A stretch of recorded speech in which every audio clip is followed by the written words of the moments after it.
মোহাম্মদপুরে মামুনুল হক ভাড়াটিয়া থাকে না।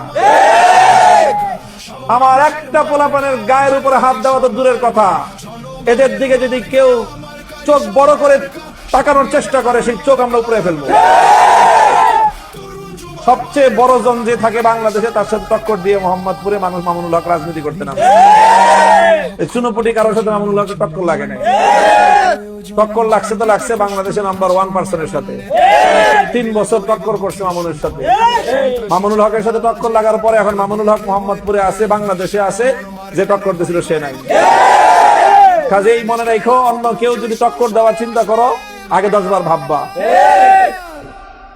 খবরদার, হুঁশিয়ার করে দেই প্রত্যেককে, শান্তির সাথে নিরাপত্তার সাথে সৌহার্দ্যপূর্ণ পরিবেশে কাজ করবে, প্রতিযোগিতামূলক ভাবে কাজ হবে, উৎসব মুখর পরিবেশে নির্বাচন হবে। হুমকি ধমকির দিন শেষ, পেশি শক্তি আর মাস্তানি করার দিন শেষ। এখানে কোনো মাস্তানির জায়গা মোহাম্মদপুর থাকবে না। কারো যদি মাস্তানি করতে মনে চায় অন্য কোনো নিরাপদ এলাকা বেছে নিতে পারো। মোহাম্মদপুর মাস্তানি শূন্য, চাঁদাবাজি শূন্য এবং মাদক শূন্য মোহাম্মদপুর হবে।